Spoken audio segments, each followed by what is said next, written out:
Welcome back fun fact entertainment YouTube channel. दोस्तों तो कैसे हैं आप लोग। आई होप आप सभी अच्छे होंगे। जब जब हमास ने इजराइल पर हमला किया, नुकसान पैलेस्टाइन का ही हुआ है।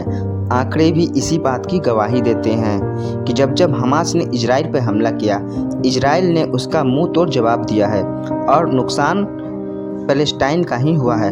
बात चाहे 1967 की करें कि 6 दिन के युद्ध में ही 1973 के अरब इजराइल का युद्ध हुआ था, तो इजराइल ने बाकी सभी मुस्लिम देश को मात्र 6 दिन में धूल चटा दिया था। वहीं 2021 में भी हमास ने इजराइल पर हमला किया था, पर उस वक्त कुछ खासा नुकसान नहीं हुआ इजराइल का।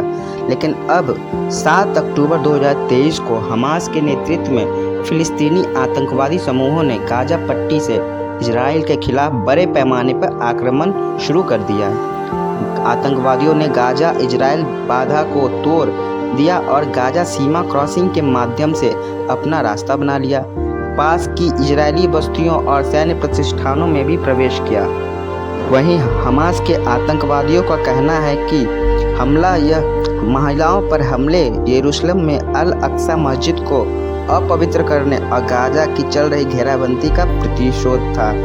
हालांकि हमास इजराइल पर कब्जा करना चाहता है। जिस तरह से दुनिया के बाकी सभी अन्य मजहब, अन्य धर्मों के देश को कब्जा कर 57 मुस्लिम देश बनाया गया, उसी तरह से हमास भी चाहता है कि ये यहूदी इजराइल देश को मिटाकर वो एक फिर से इस्लामिक स्टेट बनाए। वहीं इजराइल अपनी अस्तित्व की लड़ाई लड़ रहा है, जबकि हमास उस पर कब्जा करना चाहता है। दरअसल सारा विवाद गाजा पट्टी को लेकर है। गाजा पट्टी इजराइल, मिस्र और भूमध्य सागर के बीच बसा एक छोटा सा क्षेत्र है, जिसे दुनिया के सबसे घनी आबादी वाले क्षेत्र में भी जाना जाता है। आतंकी इस्लामी फिलिस्तीन संगठन हमास गाजा से ही इजराइल पर हमले कर रहा है। गाजा पट्टी लगभग 10 किलोमीटर चौड़ा और 41 किलोमीटर लंबे क्षेत्र है और यहाँ 20 लाख से अधिक लोग रहते हैं।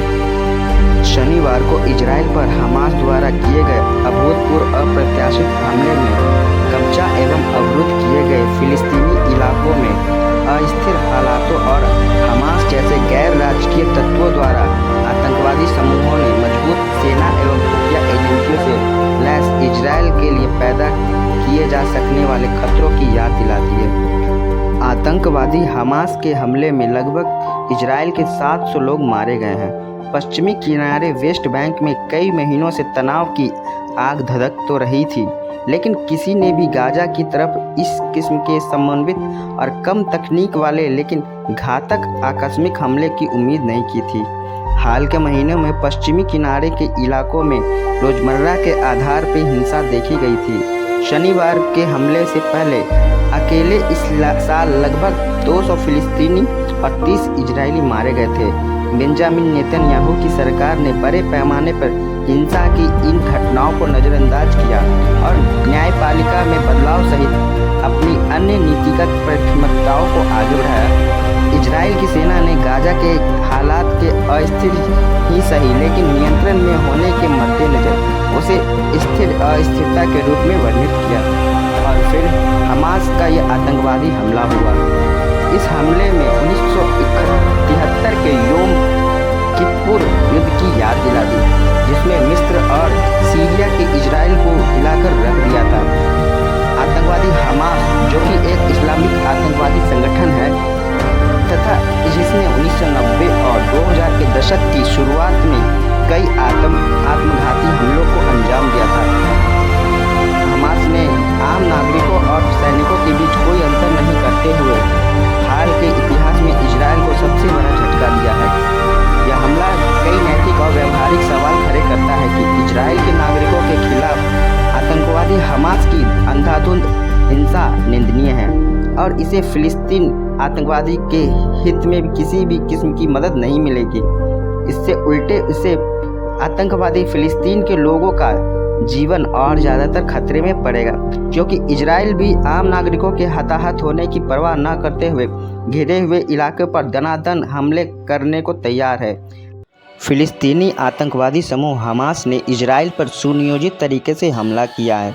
हमास के लड़ाके गाजा पट्टी के पास से इजराइल के क्षेत्र में प्रवेश कर सैकड़ों निवासियों की हत्या कर साथ ही दर्जनों को बंधक बना ले गए हैं। अभी तक इस युद्ध में करीब 900 इजरायली लोगों की मौत और करीबन 1000 लोगों की लापता होने की खबर बताई गई है। ऐसे ही अमेजिंग फैक्ट को जानने के लिए चैनल को सब्सक्राइब करें।